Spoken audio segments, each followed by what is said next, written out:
Eşkimiz elə bu qədərmiş,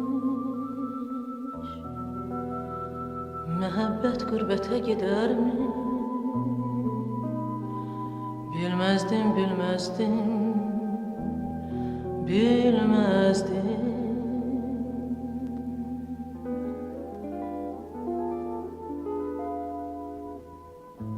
Eşkimiz elə bu qədərmiş,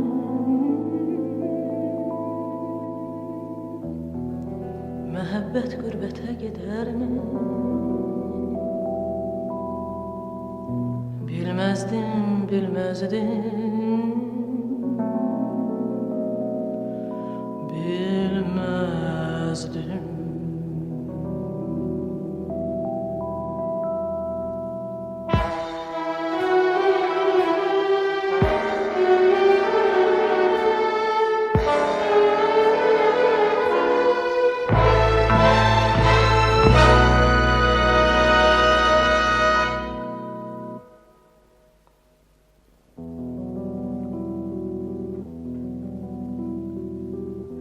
Qəlbimdən uzaqlara açılı bir pəncərə, ayrılıqdan o yana dünya olurmu görən gözlərimin önündə. Eşkimiz pərən-pərən, inandım ayrılığa, İnandım ayrılığa, inandım ayrılığa. Eşkimiz elə bu qədərmiş, məhəbbət qürbətə gedərmi? Bilməzdim, bilməzdim, bilməzdim. Eşkimiz elə bu qədərmiş, məhəbbət qürbətə gedərmi? Bilməzdim, bilməzdim, bilməzdim.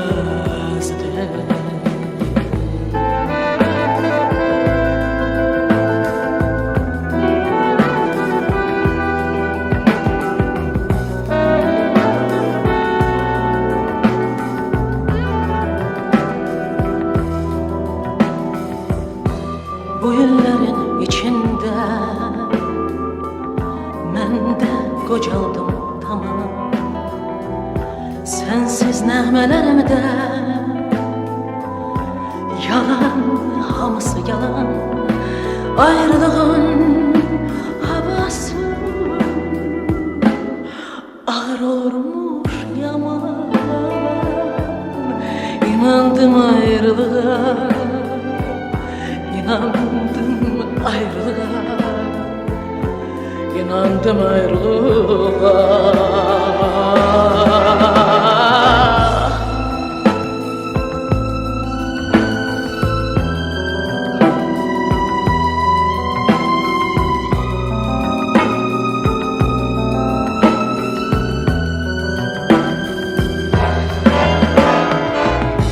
Eşkimiz elə bu qədərmiş, məhəbbət qürbətə gedərmi? Bilməzdim, bilməzdim, bilməzdim.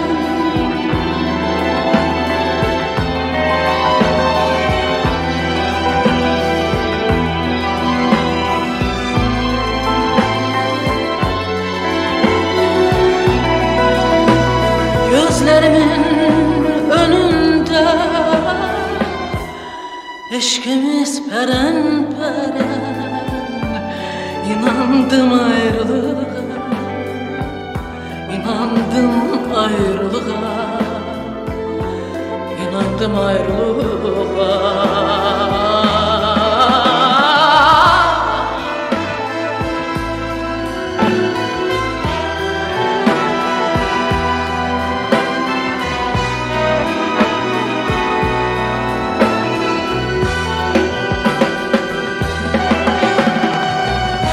Eşkimiz elə bu qədərmiş, məhəbbət qürbətə gedərmi? Bilməzdim, bilməzdim.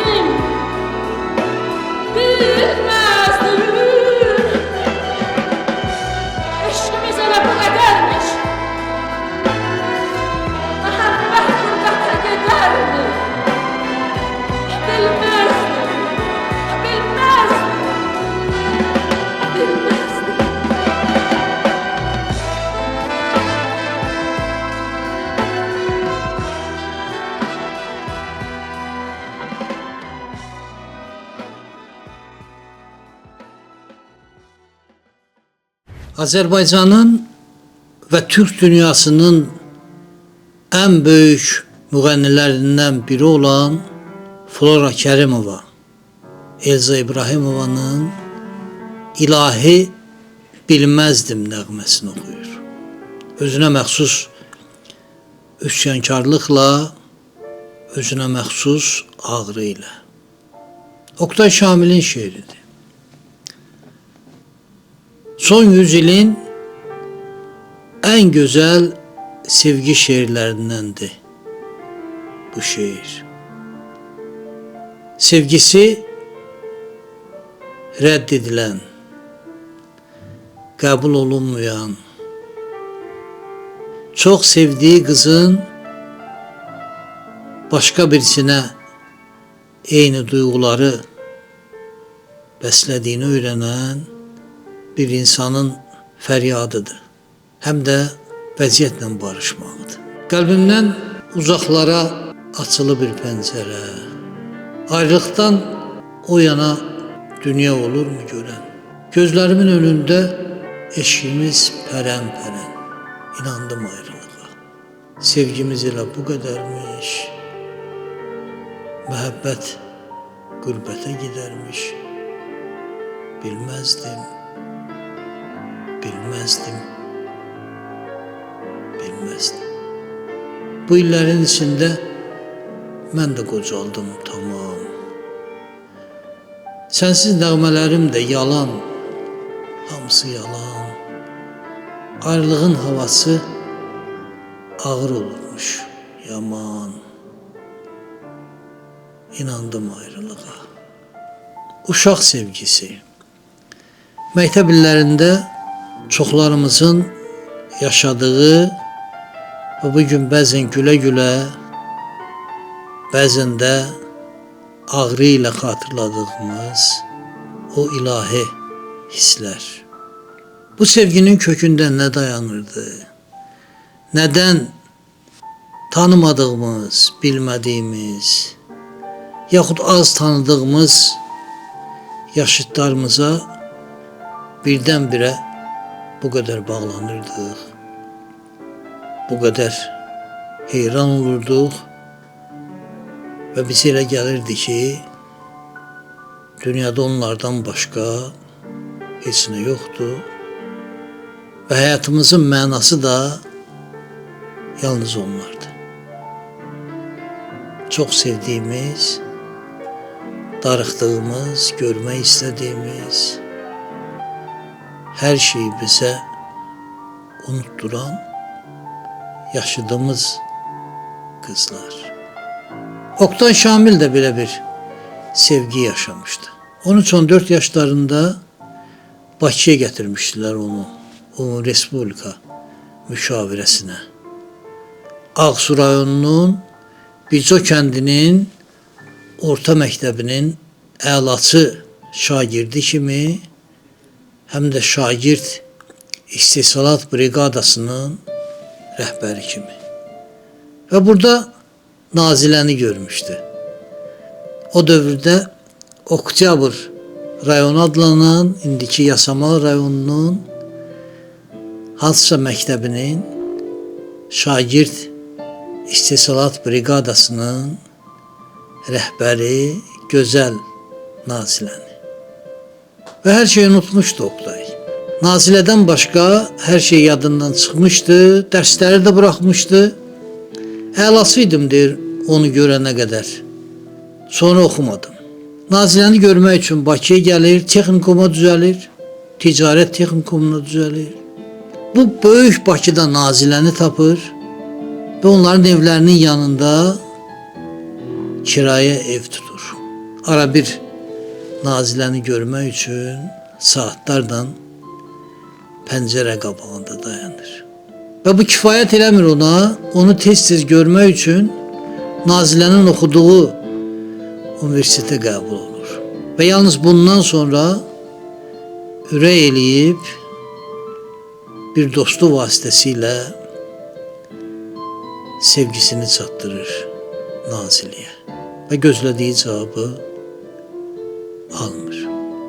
Məlum olur ki, Nazilə başqasını sevir. Çox ağır günlər yaşayır Oqtay. Çox böyük sarsıntılar keçirir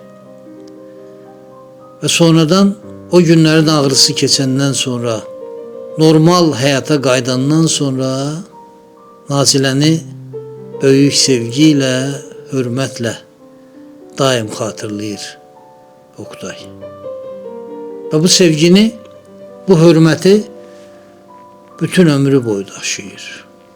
Nazilə olmasaydı, mən Oqtay Şamil olmazdım deyir. Bu qədər həssas, bu qədər dəyərli, bu qədər ləyaqətli insandı Oqtay Şamil. Anarın, çağdaş poeziyamızın ən istedadlı,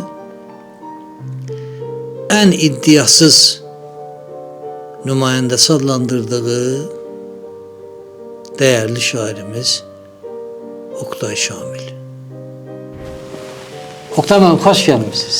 Çox sağ olun. Sağ olun ki, dəvətimizi qəbul elədiniz. Allah sizi qorusun. Çox sağ olun. Bilməzdim şeirindən istəyirəm başlayaq. Baxmayaraq ki, çox danışıbsınız o barədə. Danışılıb müxtəlif yerlərdə, müxtəlif televiziyalarda danışılıb bu barədə. Özdə mən deyim, elə az da danışılmayıb. Bu mahnının bəxti gətirib. Bəli. Sadəcə bəxti gətirib. Çünki mən görürəm, o biri mahnılarda var ki, heç bundan geri qalan deyil. Onu da məsələn Flora xanım oxuyub, tanınmış müğənnilər oxuyublar. Yaxşı da alınıb, pis alınmayıb. Amma bu biraz bir addım qabaqdadır bu mahnı. Mən ona təəccüb eləyirəm ki, niyə bu belədir? Hamı da sevir. Bəli, həqiqətən. Bax, məsələn, mən harda olmuşamsa, eşitsələr ki, filan mahnının müəllifidir, bilsə, axır nəhayətdə tanışdıqda gəlir çıxır da söhbət o yerə, mən görürəm ki, cəmaat duyğulanır, həqiqətən duyğulanırlar. Bəli. Bu da bir, nə bilim, taledir, bəxtdir, nə? Çox gözəl şeydir. Həqiqətən də o ürəyimizdən xəbər verən, o sevgi dolu insanların yaşadığı hissləri o qədər gözəl ifadə edibsiniz ki, heyran olmamaq mümkün deyil və üstəlik də Elza İbrahimova. Bəli. Elza İbrahim. Görünür, bir mahnının çox populyar olması üçün həm şair, həm bəstəkar, həm də müğənni yerində olmalıdır. Bəlkə ola bilsin ki, o mahnılarda hələ o üçlük yaranmayıb, ancaq mən hesab edirəm ki, sizin o digər mahnılarınızda, xüsusilə Eldar Mansurovun bəstələdiyi o gözəl mahnıların hələ o məşhurluq taliyi qabaqdadır inşallah. İnşallah. Bu mahnı şairi ancaq sözlər maraqlandırır. Mən sözlərlə bağlı fikrimi demək istəyirəm. Həqiqətən də üçlüyün bu təqdimatıdır cəmaata, o mahnı. Əvvəl şairin sözləri, çünki şeir yazılmasa, musiqi yazılmıraq, nəyə yazılacaq? Sonra musiqi yazılır, sonra müğənni oxuyur onu. Bu üçlükdür. Amma elə, məsələn, mahnılar var ki, onun sözlərinə əhəmiyyət vermir oxuyanlar. Həqiqətən çox oxuyan, mən tanıyıram. Amma çox nahaq gərək. Sözləri də zəhmət çəkib yazırlar da, doğrudan şairin zəhmətidir bu. Mən bir də onun tərəfdarıyam ki, şairin sözləri oxunan zaman aydın eşidilməlidir. Çox mahnıda sözlər aydın eşidilmir. Elə mahnılar var çoxunda, aydın eşidilmir. O, əlbəttə ki, şairin müğənni ilə bəstəkarla olan münasibətindən asılıdır. O şair deməli nəğməyə yaxın deyil. Mən ömrüm boyu aşıqlarla oturub durmuşam, aşıq sənəti ilə. Mənim çox sevdiyim Şakir olub, Aşıq Şakir. Bəli. Bizim sevimli aşığımız. Oqtan abi zəhmət dediniz ki, orada şairin zəhməti var o şeirdə. Bəli. Ancaq o ürək ağrısı da var, bir faciə var orada. 18 yaşında bir gəncin faciəsi var. Ayrılıqdan o yana dünya olurmu görən? Yəni dünyanın sonu kimi yaşayır o Bəli. üzləşdiyi faciəni. Və bunu gərək müğənni də hiss eləsin. Hiss eləmək. O mətnə sadiq olmadan, onu duymadan təbii ki, onu oxumaq o Mənim günahdır. çox xoşum gəlir Teymur Əmrahın oxumağından. Həqiqətən çox yaxşı müğənnidir. O müəllimdir, pedaqoqdur. Hər şeyi dəqiqdən dəqiq duyur. Teymur müəllim. Buradan onu salamlayıram. Allah ona ömür versin. Uğurlar arzulayıram. Kalbimden uzaklara açılıp bir pencere, ayrılıktan uyanıp dünya bulur mu görür gözlerimin önünde eşkimiz karan. İnandım ayrılığa, İnandım ayrılığa, inandım ayrılığa. Eşkimiz hele bu kadarmış. Mehabbet gurbete gider mi? Bilmezdim, bilmezdim. Bilmezdim. Sevgimiz hele bu kadarmış. Mehabbet gurbete gider mi? Bilmezdim, bilmezdim.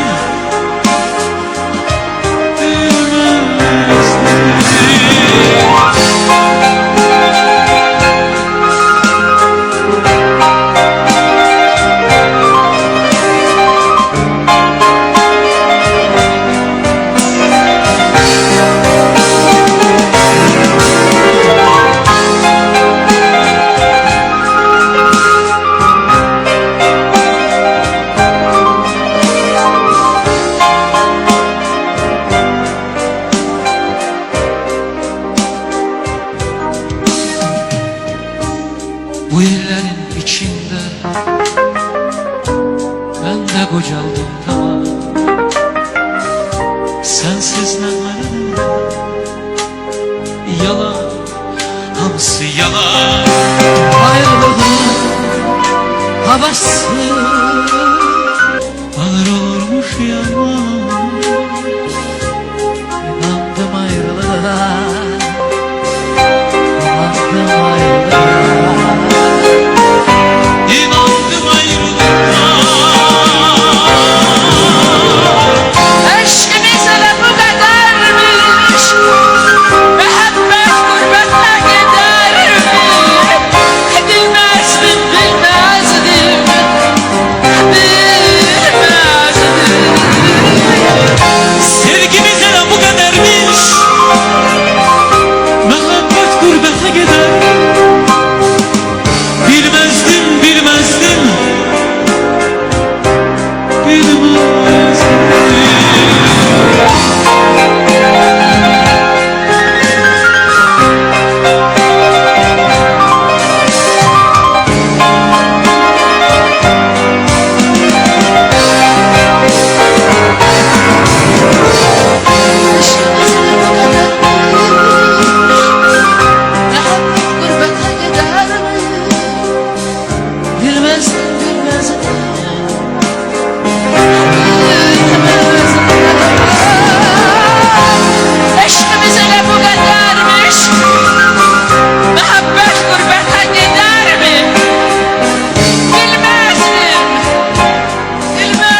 Flora xanım da çox yaxşı oxuyur. bəli.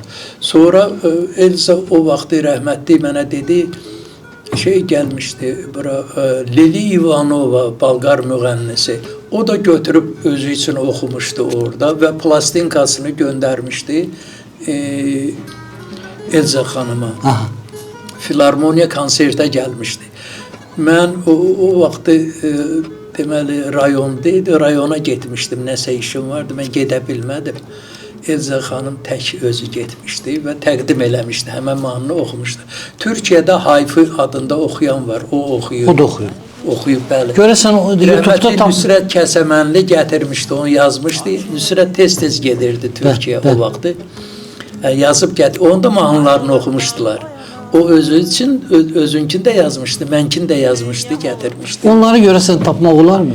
Siz Mən evdən evə, kvartirant, oradan ora köçmüşəm. O aralıqda itib batıb valla. Nə olub mən daha... nə qədər yerdə kvartirant qaldınız? Bakının bütün məhəllələri mənə doğmadır. O Ən çox da sevdiyim Bayıldır. Çingiz Əlaoğlu'nun bir şeiri vardı o barədə. Deyir ki, Bakıda kirayədə qalmadığın bir yer qalmadı. bəli. İndi Bakı Sovetinin, o dövrdə Bakı Soveti idi bu işlərlə məşğul olan. İşi var. Xatirə lövhəsini hara vuracaq? Hansı kirayədə qaldığın? Eyni problem yəqin ki, sizlə də bağlıdır. Oktay müəllim, siz şeirə biraz gec gəldiniz məncə.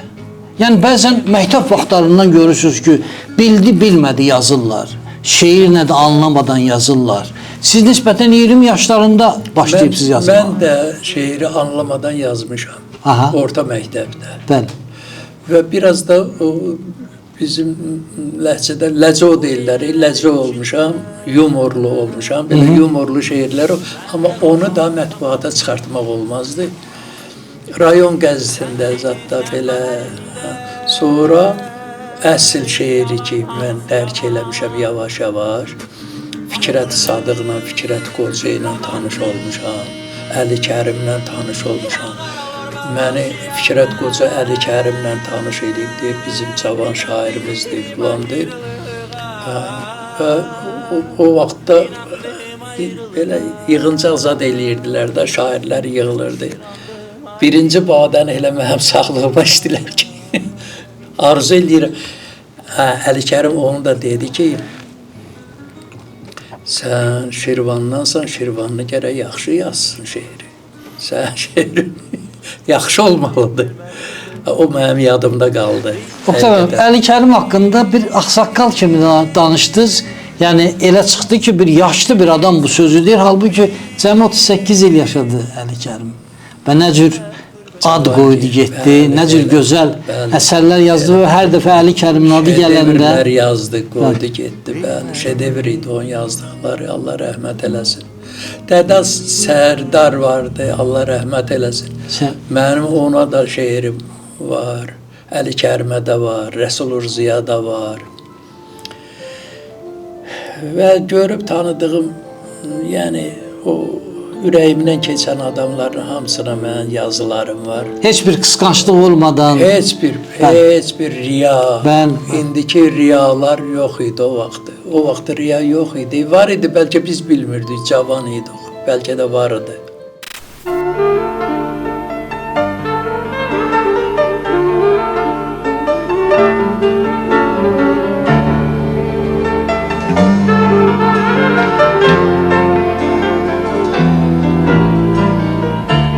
Bir gün qərib səyərsən, bilərsən incəlik nə? Bir gün gəlib deyərsən, həyatda dinclik nə? Gülürsən gül, gülərsən, sevgi nədir bilərsən. Sevgilər qərib qərib, sevənlər incə zərif. Sevgi insanlara təbiət var göndərir. Sevgilər qərib qərib, sevənlər incə zərif. Sevgi insanlara təbiət pay göndərir.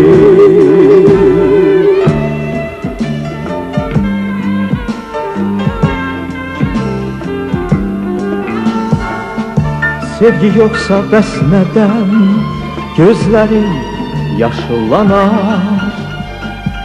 Sevgin olsa heç nədən ürəyim işıqlanar.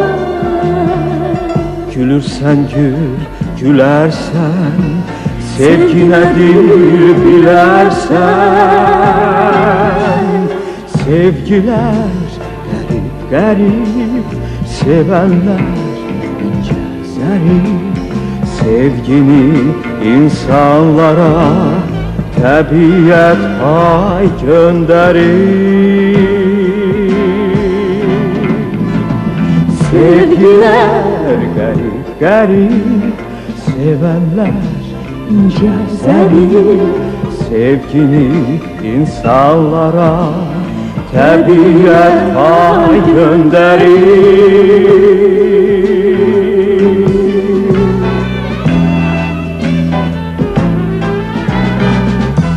Bir gün qərib səyərsən, bilinər ömrün dadır.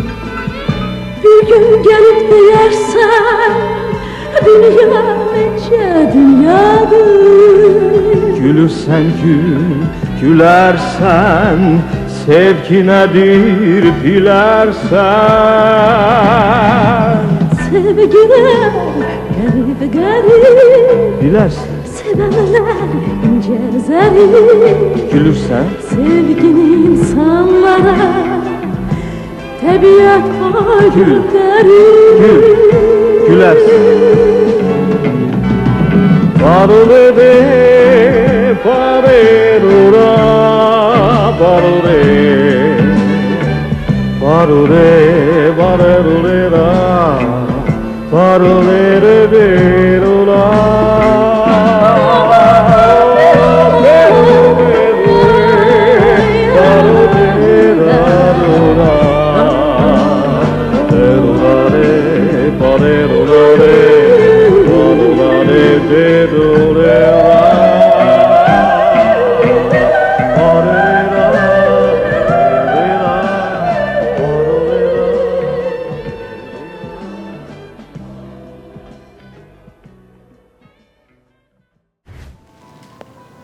Kimlərə danışasan gülüm dərdimizi, danışsaq bəlkə qınayarlar bizi. Bir isticə komamız vardı indi və bir əlcə çörəyimiz və bir içim suyumuz da olardı yəqin və beləcə hamınınkindən şirin idi evimiz. Bir dəli fikir oynadır məni hərdən, amma nə faydası sənin evin, körpən. Bir də bizi tanıyanlar və nə düşünər görən. Çırağınızı yandırırsan hər axşam arzularım kimi, nəfəsində gizlədirsən səsimi, gözlərinin qara çərçivəsinə salmısan əksimi və beləcə pıçıltı ilə gecələr divarlara söyləyirsən bizi, daşlara oxuyursan sevgimizi. Neyniyəsən ki gülüm? Kimlərə danışasan dərdimizi? Ne güzel, ne güzel. Çox sağ olun. Oktay Hanım, Bakıya ilk işiniz, Bakıya gələndə ilk iş yeriniz ensiklopediya olub. Azərbaycan Sovet Bəli, o da ensiklopediyası. Mən Azərbaycan Sovet demirəm, Rəsul Rızanın ensiklopediyası. Bəli, Rəsul Rıza sizi işə qəbul edib. Rəsul Rıza məni işə qəbul elədi. O da niyə görə mənim bir şeirimi oxumuşdu. Anar müəllim oxuyub bəyənmişdi. Radioda işləyirdi Anar müəllim. Sonra dedi ki, Oktay, icazə verirsən bu şeiri mən aparım Rəsul deyirdi özdə. Rəsula təqdim edeyim, dedim əlbəttə ki. Belə aparıb vermişdi. Rəsul müəllimin də xoşu gəlmişdi və əlavə şeirlərimi istəmişdi. Mənim kitabımı Rəsul müəllim buraxdırdı o vaxt. Gənc şairin ilk şeir kitabçası var, belə seriyadan var idi o vaxt. 70-ci ildə o kitab ərsəyə gəldi. Orada o şeir Şamaxı şeiri idi. Onu da ben onun deməli universitetdə oxuyanda Divar qəzetində çıxmışdı. Xəbər vermişdilər. Xüsusi o şeyler KGB'nin adamları da Bəli. bizi KGB'ye çağırdılar o vaxtı. O Şamaxı şehri. Şamaxı şehrinə görə heç nə də yoxdu orada, həqiqətən.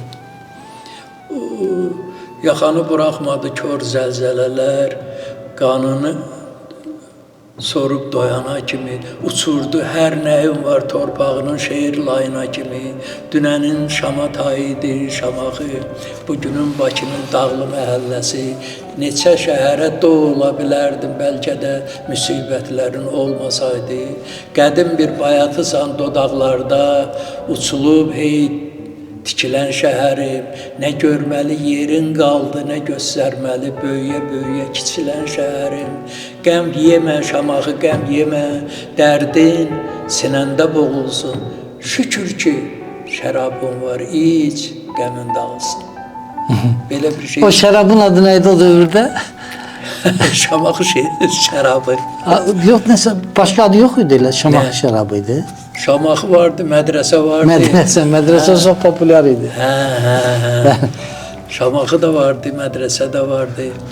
Onlar birbaşa Kremlə gedən çaxırlar idi. Şərablar idi, çaxır yox. Bəli. Bəli. Belə Oqtay müəllim, 70-ci ildə kitabınız çıxdı. çıxdı. 88-ci ildə Yazıçılar Birliyinə üzv oldunuz. Həmən gedib gələn Qısa müddətdə üzv olanlar var. Xüsusilə Bəli, bu bəli. nəğməkar şairlər dəstəsi çıxıb. Bəli, Nə poeziyadan anlayışları var, nə heyecan edib bilirlər. bəli. Ancaq yazırlar, nəğməkar şairim deyirlər və qısa müddətə də Yazıçılar Birliyinin üzvü olurlar. Yəni burada elə bir problem də yoxdur. Ancaq burada bir məsələ var. O da sizin xarakterinizdir. Yəni özünü gözə soxmamaq, tələb eləməmək, heç nə istəməmək, gözləmək ki, onu axtararlar. İstedadların əlaməti elə bu əslində qalsa. Bizim kəndimiz Şamaxı ilə Ağsun arasında. Bico kəndi. Bico kəndi, bəli. Və dəmir yolundan təxminən 50 kilometr aralıdır. Magistral Ağsu Şamaxı Bakı magistral yolundan da xeyli bir aralıdır. Ona görə mən çox sadəlöv böyümüşəm, əyalətdə böyümüşəm, dərin əyalətdə böyümüşəm. Bəli. Mən yəni ki, elə bilmişəm ki, düzgünlükdür, hər tərəfdə düzgünlükdür. Mənim ana şeirim var. Bəli. Orada var o. Oxuyardınız, İstəsiz oxuyaram. zəhmətiniz. Ana mənim bu dünyada dərdim çoxdur. Ana mənim yaşamağa şərtim çoxdur. Ana mənim o çağlardan fərqim çoxdur. Ana mənim ürəyimdə şərqim çoxdur. Demirəm ki, uçağım ya gəmim olsun, tək evdə bircə çuval dənim olsun, eybi yoxdur, mənə qalan qəmim olsun, qəmdən qaçsam südüm mənə qənim olsun.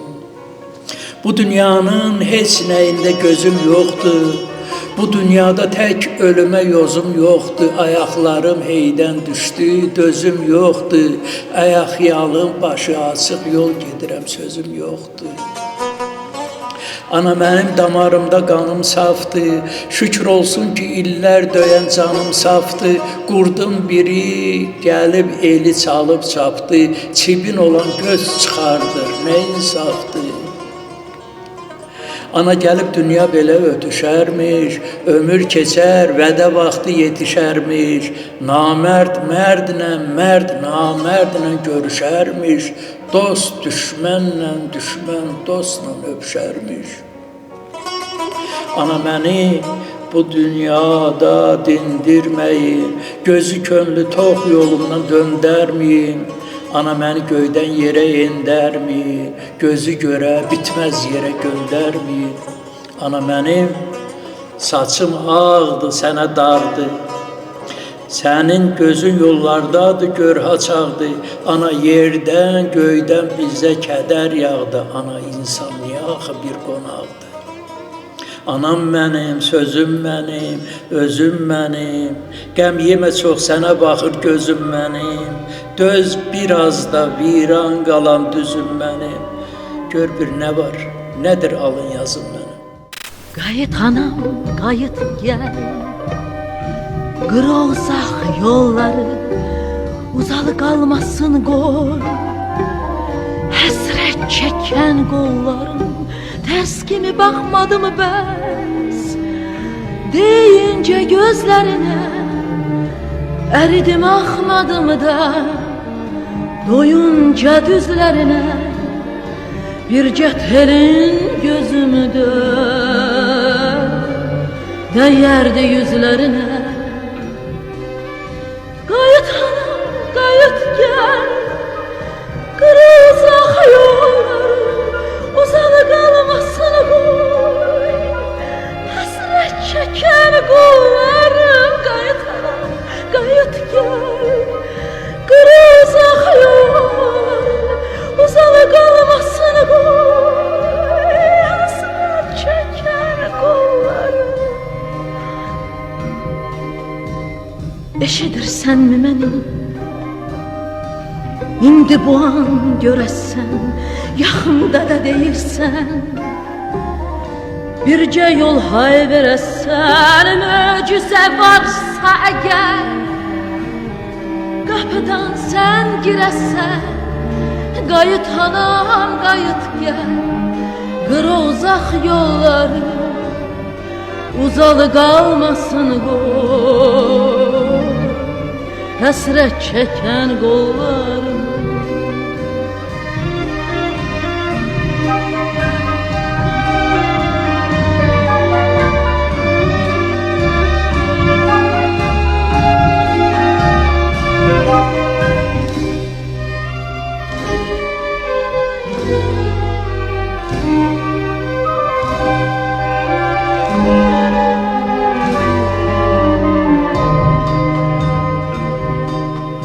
İnsan dözürmüş demə, ən uzun həsrətə də. Dözdü gecə, bu acı möhnətə də. İndi inam yox daha, kiçik bir möhlətə də. Qayıt anam, qayıt gəl. Qıra uzaq yolları, uzalı qalmasın qoy. Həsrət çəkən qollarım. Qayıt anam, qayıt gəl. Qıra uzaq yolları, uzalı qalmasın qoy. Həsrət çəkən qollarım. Qayıt anam, qayıt gəl. Qıra uzaq yolları, uzalı qalmasın qoy. Həsrət çəkən qollarım. Qayıt anam, qayıt. Oktay müəllim, dediniz ki, bu qapılar döyməməyiniz, insanları nəyəsə məcbur eləməməyiniz əyalətdə doğulmağınızla bağlıdır. Ancaq Bakı da dəyişdirmədi sizi. Elə həmin Oktay Kamil olaraq Bəli, qaldınız. dəyişdirmədi, Görünür ki, insanın... Xarakter o xarakter. Bəli, bəli. Siz çox təəssüf ki, Bakıya gəldiniz, uyğunlaşa bilmədiniz Bakıya. Çox şeylər gördüm bu 80 ildə.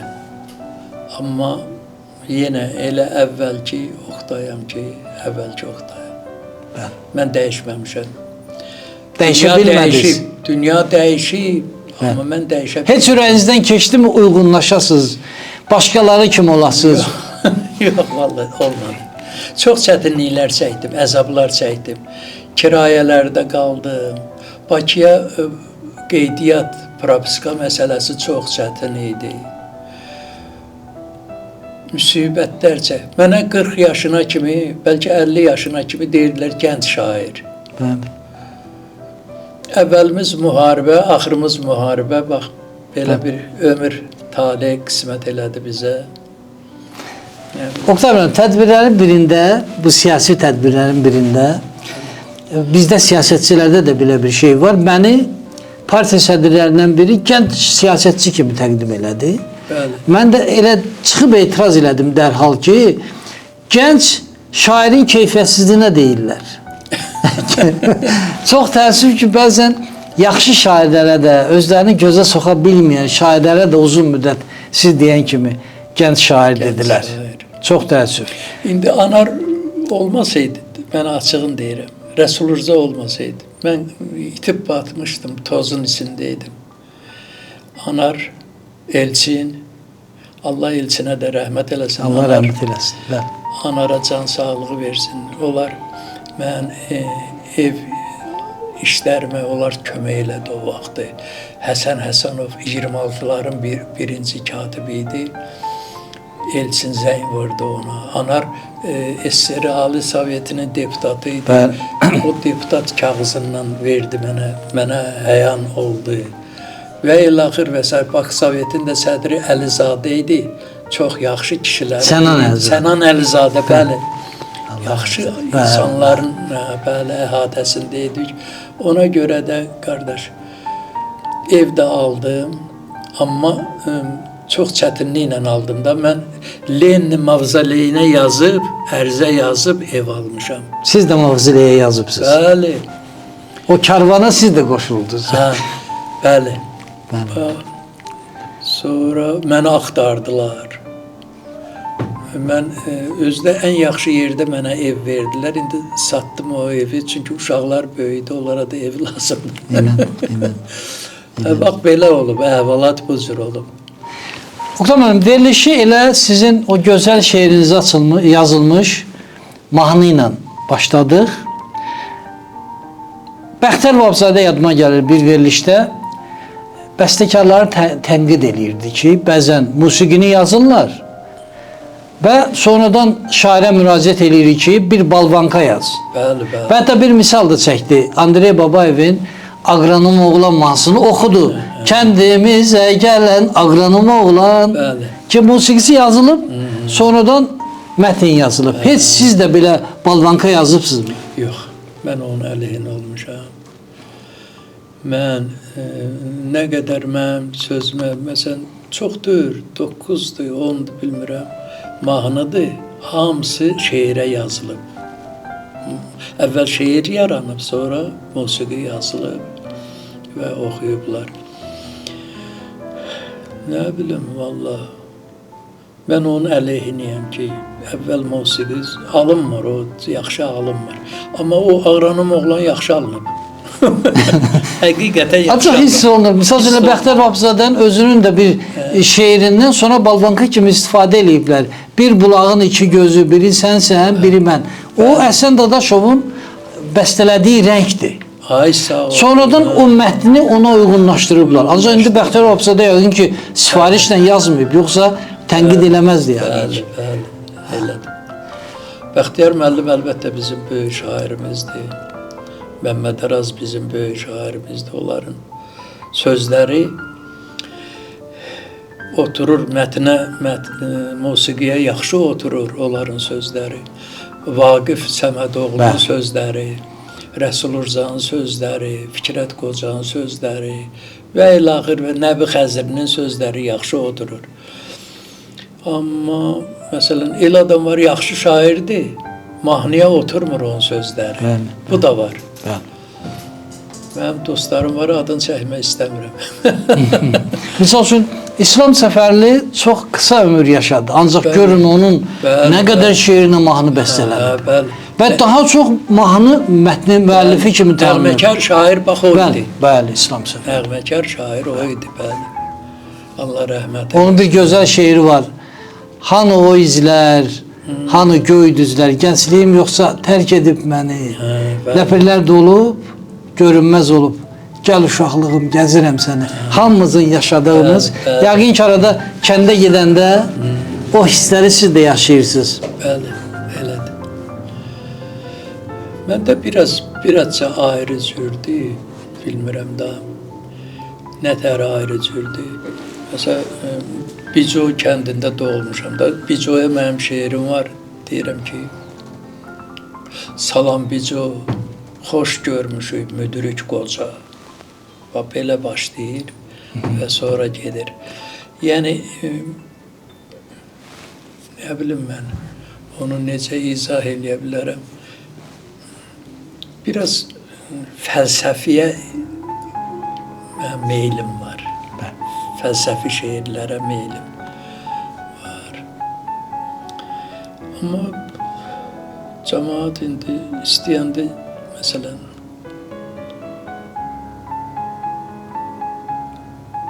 xoş deyirlər. Belə.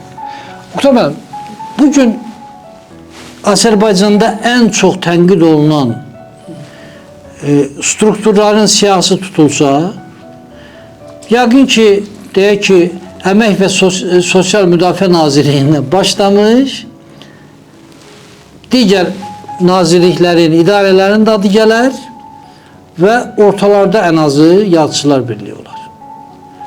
Ən çox tənqid olunan qurumlardandır. Və nədənsə hamı elə gəlir ki, xüsusilə Yazıçılar Birliyinin üzvlərinə. Onlar daha yaxşı işləyərdilər əgər birliyin sədri olsaydılar.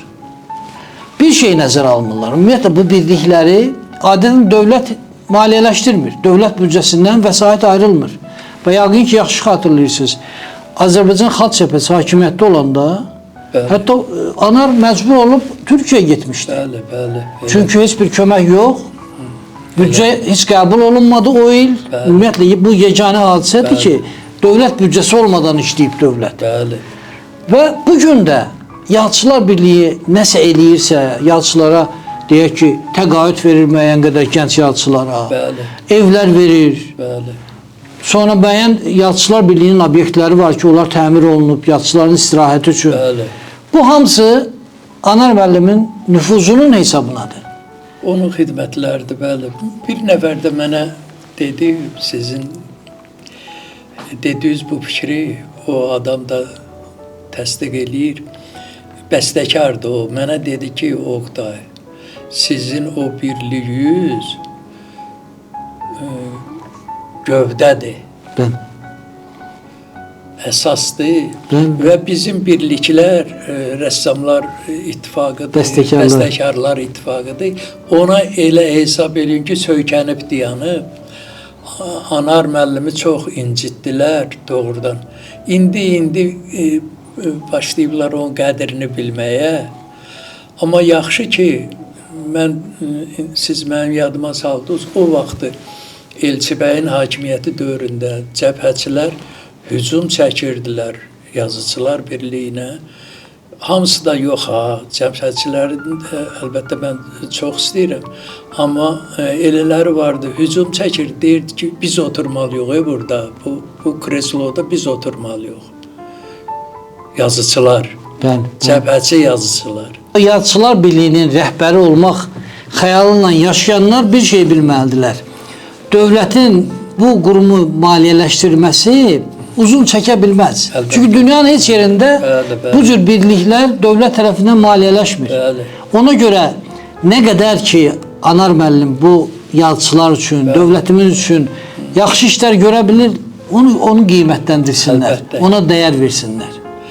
Anar müəllim, indi mən biraz pis çıxmasın. Anar müəllim bizim Çingiz Aytmatovumuzdur. Necə ki, Türk xalqlarının böyük yazıcısı Çingiz Aytmatov, Anar da o səviyyədə olan yazıcıdır. Anarın beyni Avropadır, ürəyi Azərbaycan, geniş. Anarın qədri hələ sonralar bilinəcək. İndi mən orada işləyirəm deyə mən bunu demirəm. Həqiqətən belədir. Həqiqətən belədir. Allah qorusun Anar müəllimi. Oktay müəllim, mənim üçün bir şey maraqlıdır.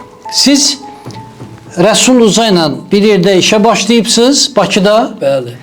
Və bu gün də Anar müəllimlə bir yerdə işləyirsiniz və arada da nə qədər rəhbərlər gördünüz. Bəli.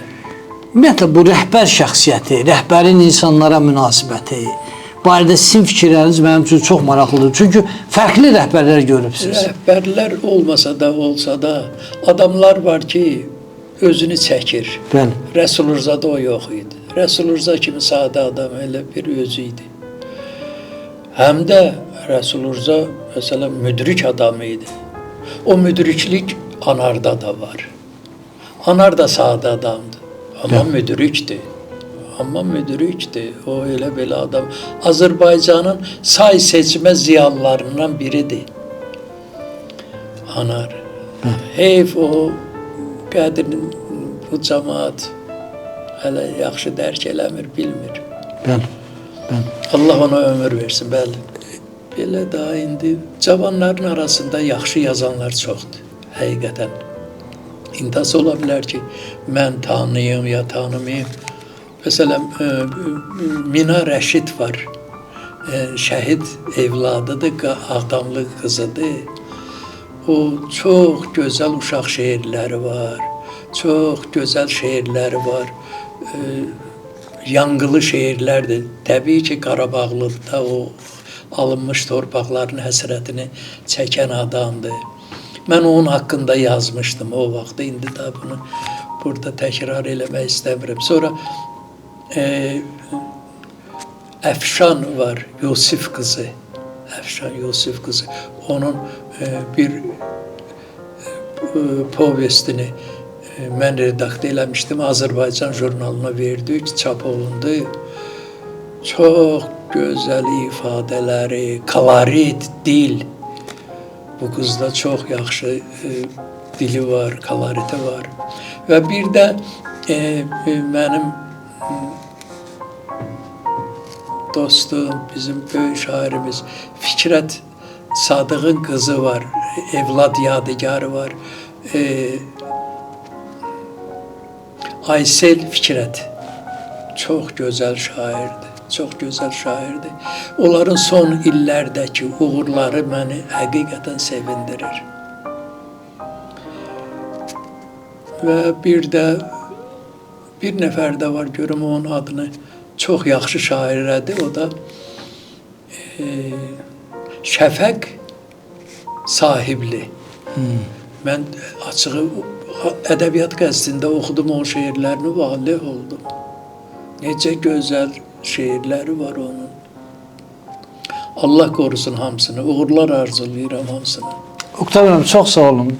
Adını çəkdiyiniz qələm adamlarının demək olar ki, böyük əksəriyyətini mən tanımıram. Və sizin dediyin sözünüzdən sonra təbiidir ki, mən çalışacağım onları oxuyum. Ancaq istedadı təbliğ eləməsən, istedad haqqında bax bu cür ürək genişliyi ilə danışmasan, təbiidir ki, insanlar da onu tanımazlar. Və mən sizə təşəkkür edirəm ki, siz bunu eləyirsiniz. Yəni insanlara, istedadlara dəyər vermək. Sizin əlinizdən tutdular. Rəsul Rıza sizə dayaq oldu, kömək olmağa çalışdı və siz də o yolu davam elətdirirsiniz. İnsanın zəif nöqtəsi var, o da puldur. O da sizin şeirinizdir. Pulsuz, parasızlar quldur. Kim daha çox quldur? Pullular yoxsa pulsuzlar? Pulsuzlar da quldur, pullular da quldur. Amma Allahın qullarıdır bunlar, ikisi də. Biri pula görə, həm də pula görə quldur. Bəli. O birisi də deməli, istəyinə yetə bilmədiyinə görə, qazana bilmədiyinə görə və ona görə o da elə pulsuz olduğuna görə quldur. Çarəsiz duruma düşür bəzən, ürəyindən keçənləri eləyə bilmir, doğmalarının əzab əziyyətinə dözmək məcburiyyətində qalır. Ancaq pullular məncə daha çox quldular. Şübhəsiz. O qazandıqlarının, daha doğrusu uğurladıqlarının qulu olurlar çox vaxt. Onlar hərisdir. O hərislik kasıblarda yoxdur. Bəli. Kasıb cəmaatda yoxdur. Və sizin bir şeirinizdən də misal gətirmək istəyirəm və burada Fidel Castro'nu istəyirəm xatırlayaq. 90 il yaşayıb Fidel Castro. Bəli. Heyvanları sevirmiş. Bir iti ölür. Və buna gətirib heyvan sevgisinə görə bir tısbağa bağışlayırlar. Soruşur ki, bu nə qədər yaşayır? Deyirlər 300 il. Belə baxır, deyir ki, adam da bu heyvanları öyrənir, sonra da öləndən sonra dözə bilmir. Yəni, hələ bir 300 ildə yaşamağı planlaşdırıbmış. İndi sizin gözəl bir şeiriniz var. Bir balaca eğitim vardı. Adı boynaq, tükü qara, Qıçı topal, özü oynaq. O gözdəki səadəti görən olsa, o gözdəki sədaqəti bir də mənə verən olsa. Bəli. Elə bir şeirim də var, bəli. Amma mənim o bağa ilə, bağaya 300 il, Bəli, qarğıya 300 il bəli. verilir. O barədə də mənim şeirim var, yaxşı ki. Yaxşı ki, insanlar doğulur, ölür. Yaxşı ki, əbədi verilmir ömür. Belə bir şeirim var. Oktay müəllim, ümumiyyətlə bu insanların bu heyvanlara məhəbbətinin kökündə nə dayanır? Onların dilinin olmamasıdır, yoxsa nə? Yəni dil elə bir şey sevginin düşmənidir. İnsanların o dili o doğmalığı ilə bir azaldan bir şeydir. Bəlkə buna görə biz heyvanları çox sevirik ki, onların dili yoxdur. Heyvanlar da, onlarda da duygu var şübhəsiz. Onlar da duyurlar, başa düşürlər. Məsələn, bir evə mən getmişdim. O evdə it var idi, saxlayırdılar.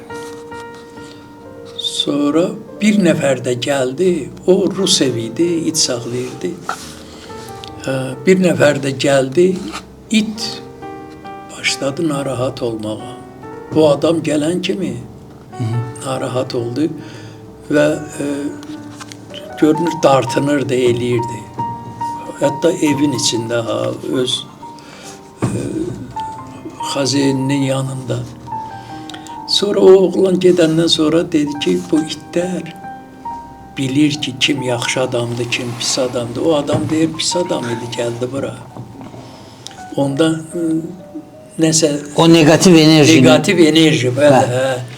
O it hiss elədir, ona görə deyir, bax, belə narahat idi.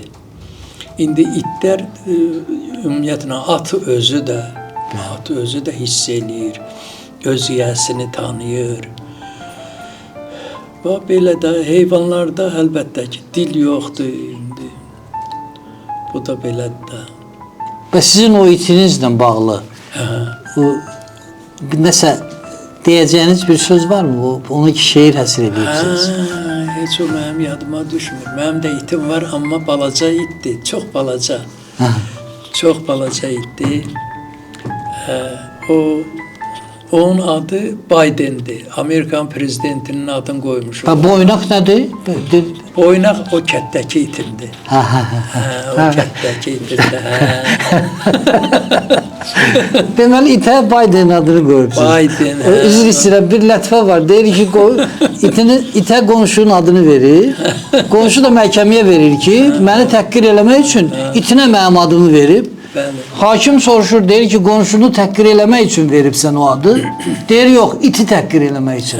İndi siz qonşu Biden'i təhqir eləmək istədiniz, yoxsa iti? O it çox maraqlı itdir, həqiqətən. Elə hesab elə ki, bizim birimizdə ailə üzvüdür. Bəli. Özünün yeməyi var, özünün su, zat, məsələn, özü təmizkardır. İt olmağına baxmayaraq, adamların çoxsundan təmizkardır. Onun özünün dəlləyi var, özünün hamam günü var, belədir.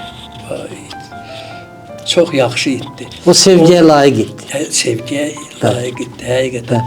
İndi onun özü də qiymətsiz itdir, onu bağışlayıblar Ukraynada mənə. Amma çox qiymətli itdir. Adını dəyişdirmək barədə düşünmürsünüz? Baydi deyirik də, Baydi. Baydi deyirik ki, bilinməsin. Amma əslində elə Baydi'dir. Baydi. Yox, mən səni görməmişəm, gözlərində tanış deyil. Yox, mən səni görməmişəm, gözlərində tanış deyil. Mən heç kəsi sevməmişəm, sənə deyən yanlış deyil. Mən heç kəsi sevməmişəm, sənə deyən yanlış deyil. Yox, yox, amma dilim dilim çaşır. Yok yok sözlerim dolaşır. Yok yok bağışla sevgilim, yüreğim olmuştur aşır. Yok yok ama dilim çaşır. Yok yok sözlerim dolaşır. Yok yok bağışla sevgilim, yüreğim olmuştur aşır.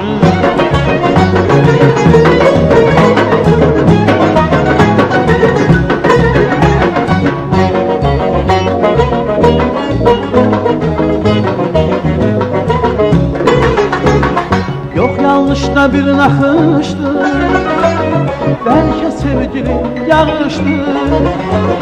Yok yanlışta bir nakıştı, belki sevgilim yağıştı.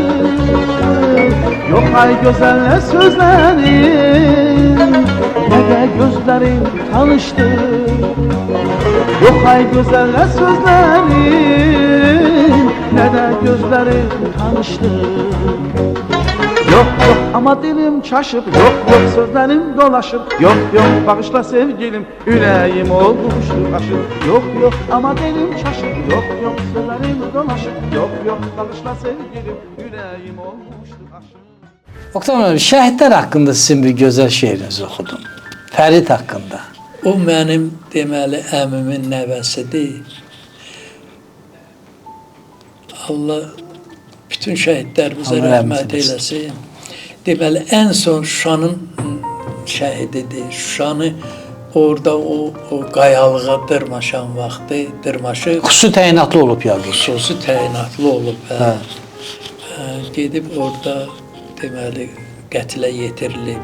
O Şuşanı azad etmə əməliyyatı ki, bu Bəli, qeyri-adi bir bəli, əməliyyat bəli, idi bəli. və ən dəyərli əskərlərimiz Bəli. o hücuma keçdilər. Bəli, bəli. Orada bizim itkilərimiz təbii ki oldu və bu ən ağır itki də budur. Bəli. Şuşanın azad olduğunu görə bilməmək, Bəli, o qədər döyüşüb və Şuşa ətrafında həlak Çox olmaq. yaxşı uşaq idi, Allah rəhmət eləsin. Allah rəhmət eləsin. Bütün şəhidlərimiz Allah rəhmət eləsin. Bəli. Oktay Bey, bu yaxınlarda biz bir dəyərli şairimizi itirdik. Məmməd İsmail'i. Allah rəhmət eləsin. Çox gözəl şair idi, çox gözəl şeirlər, özündən sonra çox gözəl əsərlər qoyub getdi. Bəli. Onun bir şeiri də var. Nakam məhəbbətim nələr eylədi, il ilə ay-aya xəbər eylədi. Bir Məmməd İsmail səfər eylədi. Min Məmməd İsmail qaldı Tovuzda. Bicoda nə qədər o şair ruhlu, Azərbaycan üçün dəyərli insanlar görürsünüz, nə qədər dəyərli. Siz gəldiniz Bakıya. Orada qalanlar haqqında nə deyərdiniz? Biz o cəmaatı işgüzar cəmaatdır, işləyən cəmaatdır. Azərbaycanda yeganə göstəricidir. O vaxtı biz ensiklopediyada verdik onu. Rıza vardı, rəhmətli Gəncəli, o dedi Oqtay. Bico kəndi yeganə deməli kənddir ki, 6 nəfər sosialist əmək qəhrəmanı var. Heç bir rayonda belə şey yoxdur. 6 nəfər sosialist əmək qəhrəmanı. Bir kətdə. Bir kətdən, bəli. Onu ensiklopediyada verdilər o vaxtı ki, Bico kəndi. Həqiqətən Bico cəmaatı çalışqan cəmaatı, əməksevər cəmaatdır. Həm də folklor şünasdır bunlar. Məsələn, onların ən zəifi mənəm, gəlib oturmuşam Bakıda. Onlar amma qalıblar Bicoda. Çox deməli folkloru çox sevirlər və aşıqları dinləyirlər. Bizim deməli əsas etibarilə bizim 2 aşığımız olub Bicoya gələn. Yəni hamının bəyəndiyi. Bir rəhmətli Xan Musa idi, o dastançı aşığı idi. Dastan danışan aşığı idi. Onun elə güclü səsi zadı yox idi, amma dastanı elədi. Mən cildir ağlayırdım o danışanda. Rəhmətli Ağasəf vardı, balabancı. Ustad Əlinin nəvəsi idi o, Ağasəf. O da deməli, o danışdıqca balabanda şey eləyirdi, müşayiət eləyirdi onu. Cəmaat ağlayırdı, o dastanı eşitdikcə illa da o sevgi dastanları. ağladırdılar cəmaatı. Bir də Aşıq Şakir idi ki, Şakirin daha Şakir. Bəli. Dağıstanda, onun Özbəkistanda, Türkmenistanda, Gürcüstanda, hər yerdə onu böyük qarşılayırdılar. Və yeganə aşıqdır ki, o deputat oldu. Həm də deputat olub, bəli. Həm də mənim dostum olub, rəhmətli. Hayf ki tez get. Çox tez getdi, hayf ondan, hayf. Elədir, heç. Aşıq Əhmədin ona çox gözəl bir şeiri var. Gəlib tapar, daş məzarda taparam səni. Bəli. Aşıq Əhmədin sözləridir, çox gözəl də şeirdir. Allah hər ikisinə rəhmət eləsin. Oktay müəllim, başqa nə demək istəyərdiniz?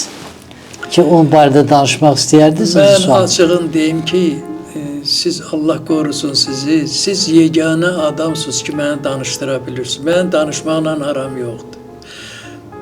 Nətər yaxşı, uzun uzadı, detallı danışmaqla aram yoxdur. Mən ki, qısa, konkret və indi də bu studiyanın işıqları zadı məni biraz çaşdırıb bağışlayasınız gərək. Çox gözəl söhbət oldu. Sağ olun. Mən sizə təşəkkür edirəm, Oktay müəllim. Mən sizə sağlam, uzun ömür arzulayıram. Bir də gözəl şeirlər yazmaq, yaradıcılıq. Hələ ki, yaxşı formadasınız. Mən biləm ki, o məşhur deyim var. Hər kim 100 il il yaşamasa, Osman Sərvəlli rəhmətli ki. Günah onun özündədir. Mən əminəm ki, siz o günahı heç vaxt işlətməzsiniz, eləməzsiniz. Allah qorusun sizi. İnşallah Allah ömür versin. Sağ olun, çox sağ olun. Təşəkkür edirəm. Sağ olun. Özünü şair sayan 10 minlərlə insan var Azərbaycanda. Onların bir çoxunun nə şeirdən, nə də ədəbiyyatdan xəbəri yoxdur. Əvvəlki yüzilliklərdə də Azərbaycanda çoxlu şairlər olub. Bəlkə də üst-üstə saysaq, Azərbaycanda yaşamış şairlərin sayı 100 mindən artıq olar. Ancaq bugün şair kimi qəbul olunan və sevilən şairlər o qədər də çox deyil. İndi yaşayan 10 minlərdən də yəqin ki 10, 15, 20, bəlkə də biraz artıq şair tarixin yaddaşında qalacaq və onların şeirlərini insanlar sevə-sevə oxuyacaqlar. Unudulmayacaq, yaddan çıxmayacaq şairlərdən biridir Oktay Şamil. Bəlkə də başqa şeirlərini unutdular. Ancaq bilməzdim şeiri yaşayacaq. Elza İbrahimovanın o bənzərsiz, o ilahi nəğməsi yaşayacaq. Və gələcəkdə Oktay Şamil taleyi yaşayanlar böyük sevgisinə istədikləri, arzuladıkları cavabı ala bilməyib. Ağır sarsıntılar, əzablar keçirən gənclər özlərinə Oktay Şamilin bu ilahi sətirləri ilə təskinlik verəcəklər. Sevgimiz elə bu qədərmiş, məhəbbət qürbətə gedərmiş. Bilməzdim, bilməzdim, bilməzdim deyəcəklər.